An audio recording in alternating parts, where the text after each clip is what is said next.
Assalamualaikum warahmatullahi wabarakatuh.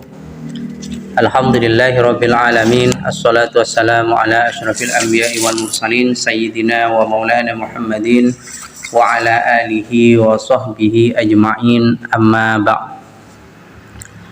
Alhamdulillah, kita berjumpa kembali di channel Filsafat dan Pemikiran.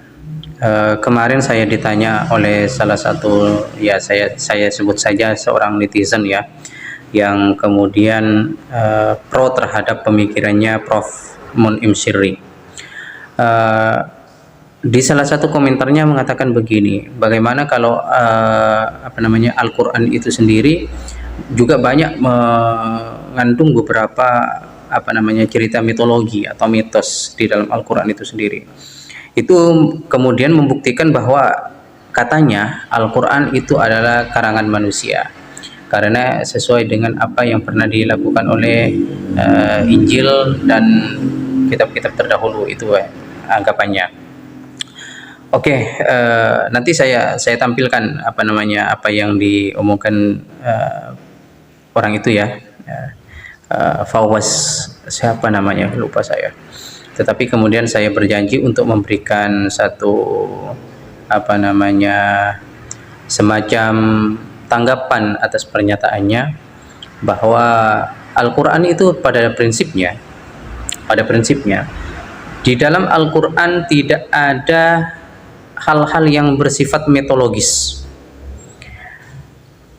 Saya mulai dari kitab terdahulu dulu untuk memperjelas masalah ini. Saya akan kupas dari aspek saintis, karena kalau kita berbicara dalam pandangan yang di luar saintifik, maka kemudian itu kaitannya nanti dengan masalah iman seseorang.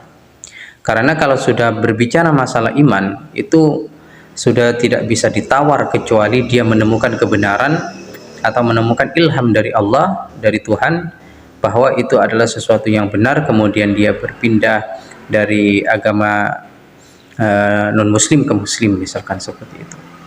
Atau orang kehilangan hidayah dari Allah sehingga dia berpindah dari muslim ke non-muslim. Ini tergantung bagaimana dia itu mendapatkannya.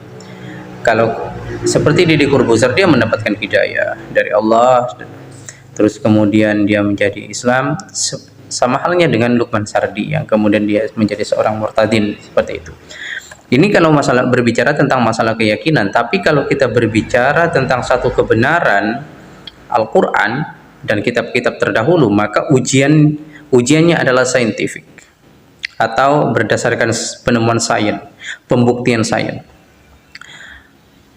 Di dalam kitab-kitab terdahulu, saya tidak akan mengatakan bahwa dalam konteks cerita tentang kenabian, tentang dari Nabi Adam, terus kemudian sampai Ibrahim, Musa, dan Isa, saya tidak akan mengatakan bahwa itu adalah cerita mitologi, cerita mitos di dalam kitab Perjanjian Lama dan Perjanjian Baru itu sendiri. Tetapi kemudian bagaimana cara kita untuk mengetahui bahwa di dalam kitab itu ada semacam pandangan mitologi, dan itu untuk menunjukkan bahwa kitab itu adalah karangan manusia. Di Injil ya, ada ayat yang berbicara tentang penciptaan langit dan bumi. Book of Genesis atau Injil Perjanjian Lama, pasal 1 ayat 1 sampai 14. Mungkin bisa dicek nanti, bisa dicek di Injil itu bagaimana proses penciptaan dunia ini. Ada di salah satu ayat yang mengatakan bahwa cahaya itu terlebih dahulu ada, sementara matahari baru ada kemudian. Terus kemudian tumbuh-tumbuhan itu lebih dulu ada, baru kemudian Allah menciptakan matahari. Nah, ini kan menunjukkan satu ketidakpahaman tentang proses penciptaan langit dan bumi itu sendiri. Ini menunjukkan bahwa kitab itu ditulis oleh manusia, dikarang oleh manusia. Pertanyaannya kan begini, mana mungkin kalau benar-benar firman Tuhan di dalam Injil itu, kalau benar-benar firman Tuhan, mana mungkin Tuhan itu lupa dengan cara membuatnya, gitu, seperti itu. Dan ini kemudian diuji secara saintifik, bahwa tidak mungkin ada cahaya sebelum ada matahari.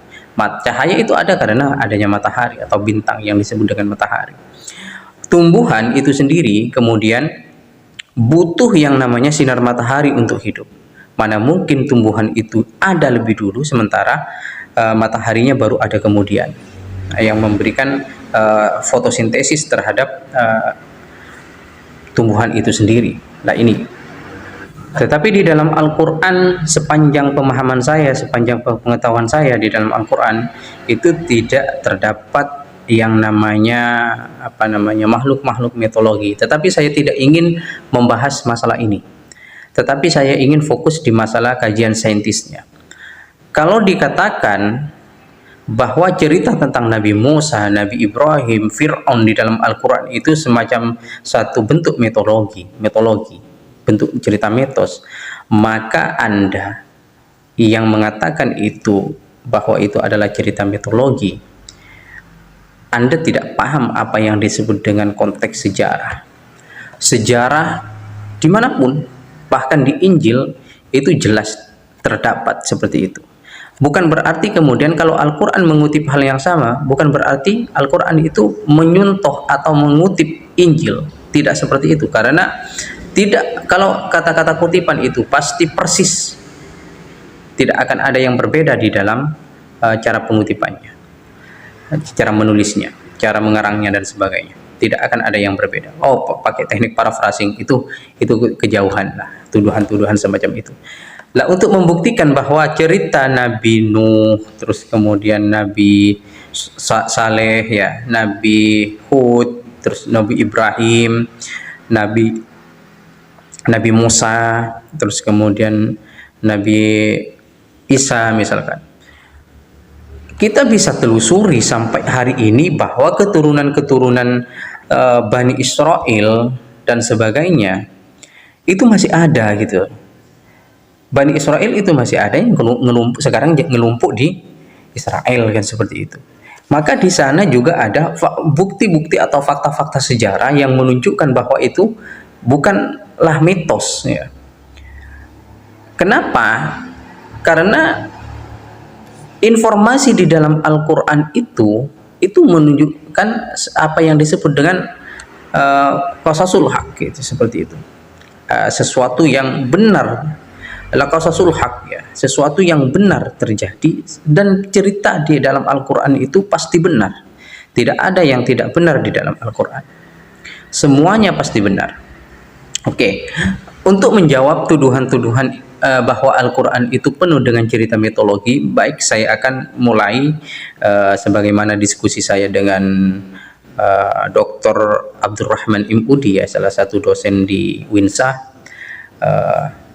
Saya banyak belajar tentang banyak hal, ya, pada siapa saja, untuk menambah wawasan saya, termasuk di dalam kajian-kajian Al-Quran itu sendiri.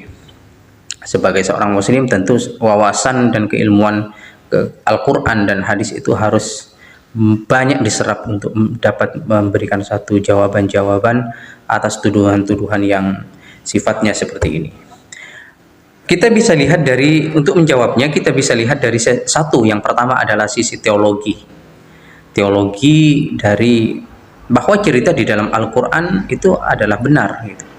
Yang seperti apa yang saya katakan tadi, yang disebut dengan qasasul haq, sesuatu yang terjadi di dalam Al-Quran atau informasi-informasi di dalam Al-Quran, baik informasi arkeologis atau secara saintifik, astronomi, semuanya benar.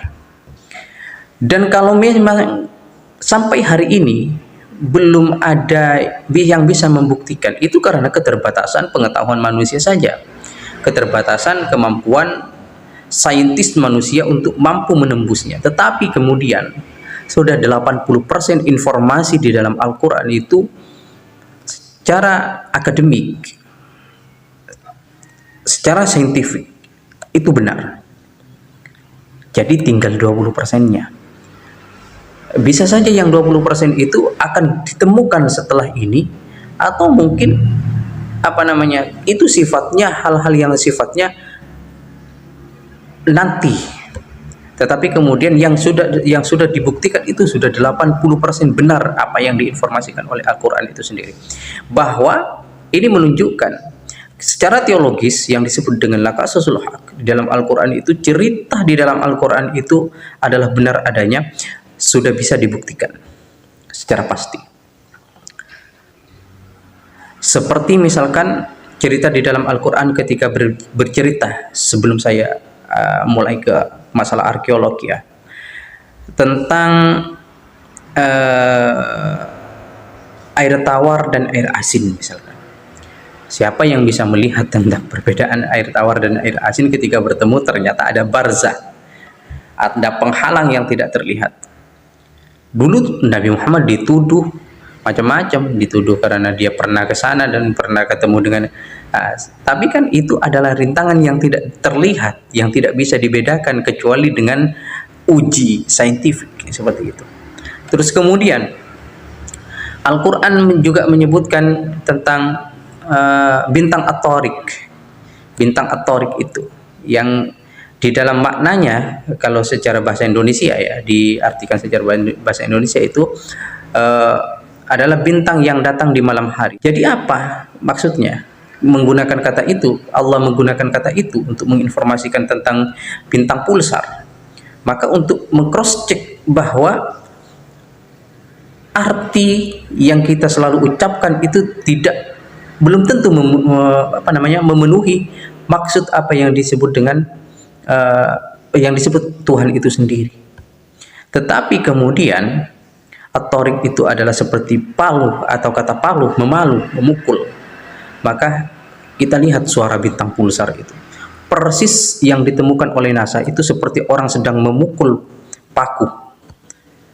Suaranya seperti ini, bisa dicek sendiri.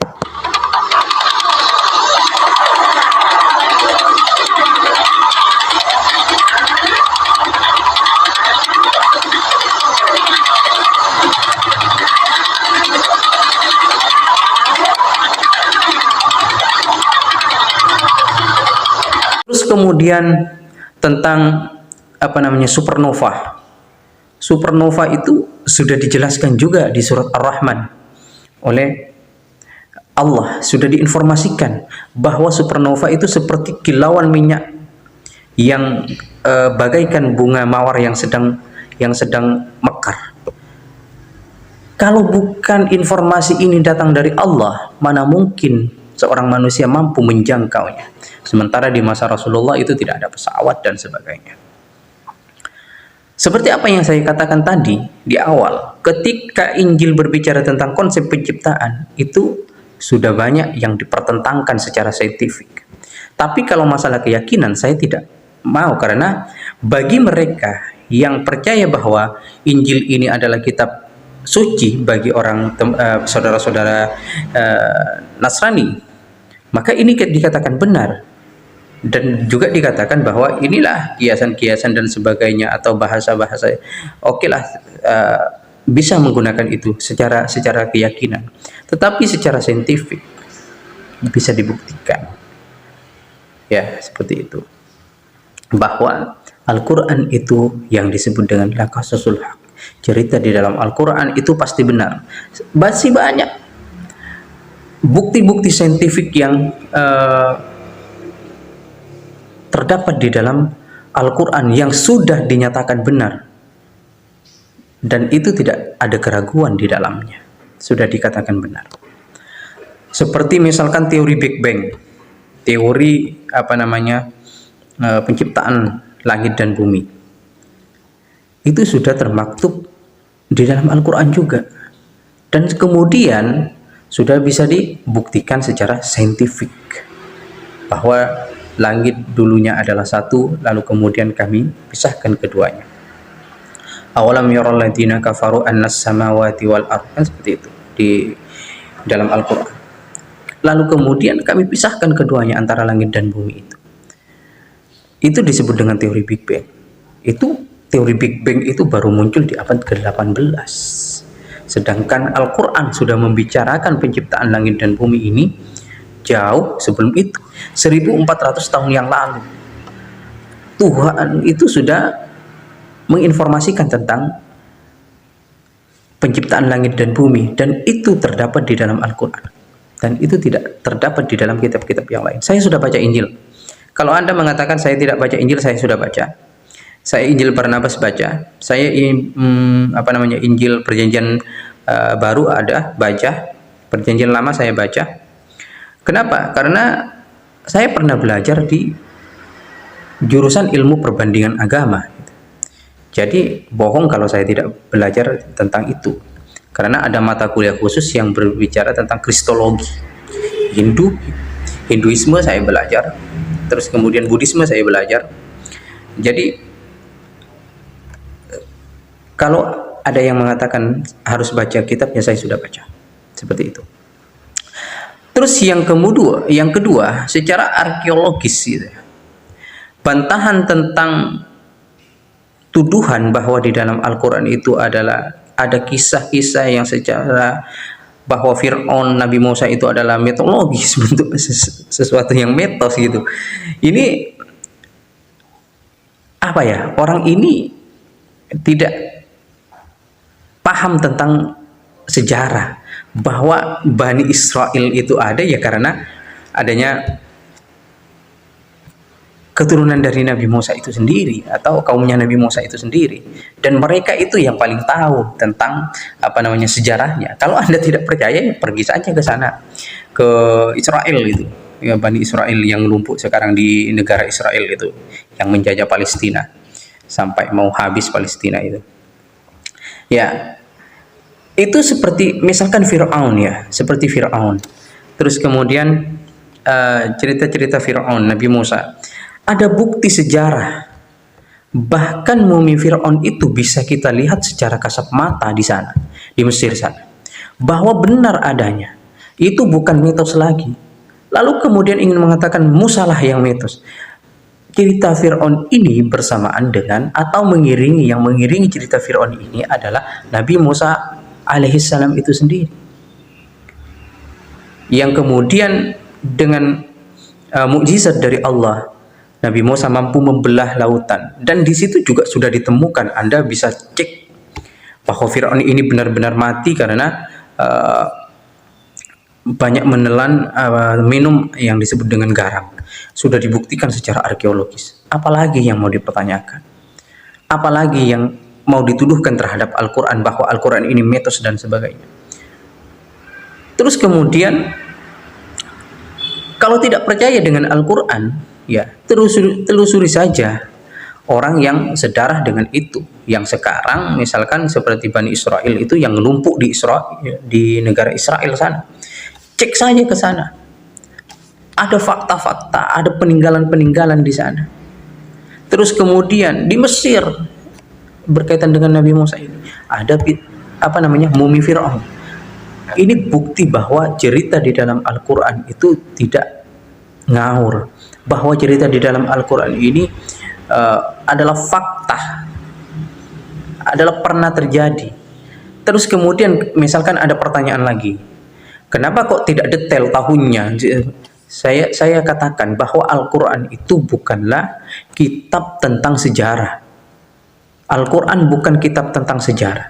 Al-Quran itu adalah tanda, tentang tanda, atau hanya memberikan informasi, karena di dalamnya itu sebagai apa? Sebagai pedoman hidup, sebagai cara untuk kita mentadabburinya. Afala yatadabbaruna Al-Quran, untuk mentadabburi memahaminya, terus kemudian memasukkan cerita-cerita di dalam Al-Quran itu ke dalam hati kita sebagai bahan renungan, bahwa orang yang kemudian seperti misalnya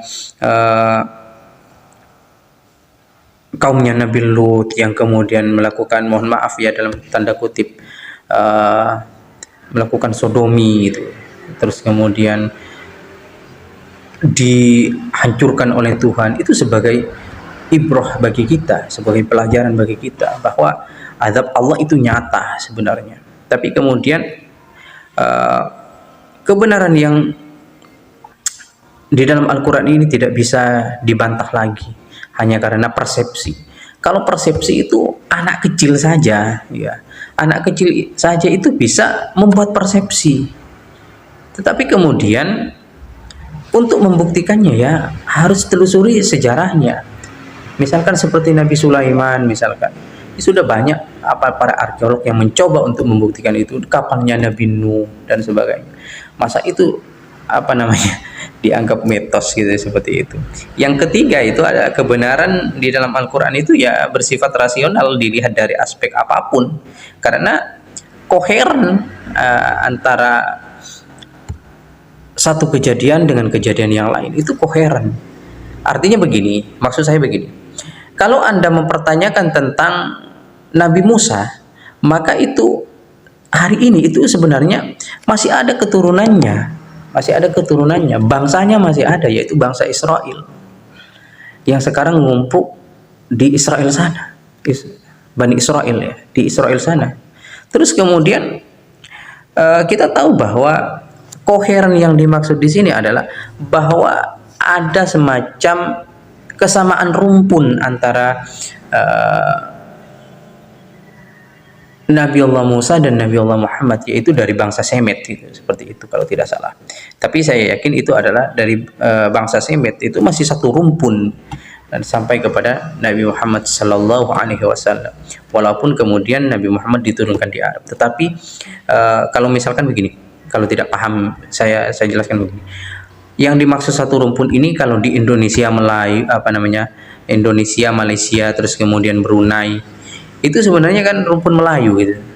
Nah, tapi kemudian Indonesia, Malaysia seperti ini gitu. Yang disebut dengan koheren masih ada, bisa ditelusuri jejak sejarahnya antara Nabi keturunan Nabiullah Musa, terus kemudian sampai ke Nabi Muhammad, itu nasabnya masih lengkap dan bisa dicek secara historis di dalam kajian-kajian yang bisa kita buktikan secara ilmiah ya. Kalau tidak bisa, kalau Anda tidak percaya secara saintifik ya, kalau hanya berdasarkan asumsi ya, anak kecil, anak saya itu sudah pandai menghayal, itu umur 2 tahun itu sudah pandai menghayal itu ya, silahkan ya lanjutkan hayalan-hayalannya. Seperti misalkan secara arkeologi bahwa bangsa Samud misalkan dan Ad, Nicholas Klepp misalkan ya, peneliti yang melakukan penelitian selama 28 tahun dengan melibatkan banyak negara diantaranya Perancis, NASA dan sebagainya, itu kemudian menemukan kota yang tertimbun oleh pasir sedalam 182 meter ya. Ternyata kota itu diyakini sebagai kotanya kaum Samud dan Ad, yang di situ tertulis nama di kota itu tertulis kota Iram gitu, atau Samud dan Ad, yang menurut saya ini sudah bukti bahwa apa yang diceritakan oleh Al-Quran itu adalah benar adanya, tidak ada yang tidak benar gitu. Kembali secara saintifik lagi, misalkan Al-Quran itu benar-benar memberikan satu penjelasan secara ilmiah tentang semua hal. Karena Al-Quran itu memang benar datangnya dari Allah, bukan ditulis oleh manusia. Satu-satunya kitab yang mampu dihafal oleh pengikutnya yaitu Al-Quran. Satu-satunya kitab yang mampu dihafal oleh pengikutnya yaitu Al-Quran. Tidak ada kitab yang lain yang mampu dihafal oleh pengikutnya kecuali Al-Quran. Al-Quran itu dijaga. Informasi-informasi Di dalam Al-Quran itu secara faktual itu ada, nyata, secara saintifik itu bisa diuji kebenarannya. Kalaupun belum bisa ditemukan karena keterbatasan manusia, bukan Al-Qur'annya yang salah. Mungkin ini yang bisa saya sampaikan, mudah-mudahan bisa memberikan jawaban. Tentu jawaban apa yang saya berikan tidak semuanya mampu memuaskan pendapat Anda, karena kita itu punya prinsip dan keyakinan masing-masing, lalu kemudian prinsip dan keyakinan masing-masing itu kita uji secara saintifik untuk membuktikan apakah Al-Quran itu benar atau salah. Al-Quran itu diturunkan kepada manusia pilihan yang kemudian itu adalah ummi, tidak bisa membaca, tidak bisa menulis. Mana mungkin Rasulullah itu menulis dengan tangannya? Kalau misalkan Rasulullah itu mencontoh, tentulah beliau sudah pernah membaca Injil, tetapi beliau adalah seorang yang ummi, yang tidak bisa membaca. Ini adalah bukti bahwa Al-Quran itu benar-benar diwahyukan oleh Allah Subhanahu wa Ta'ala, dan sampai hari ini Al-Quran itu masih terjaga. Sampai hari ini tidak ada yang berubah. Kalaupun Ibnu Sirin mengatakan ada yang berubah, okelah, saya katakan iya dalam konteks penulisan tahsinnya. Tetapi dalam konteks lafaz bacaan tidak ada yang ditambah dan tidak ada yang dikurangi. Ini adalah pernyataan tegas dari saya. Akhirul kalam. Assalamualaikum warahmatullahi wabarakatuh.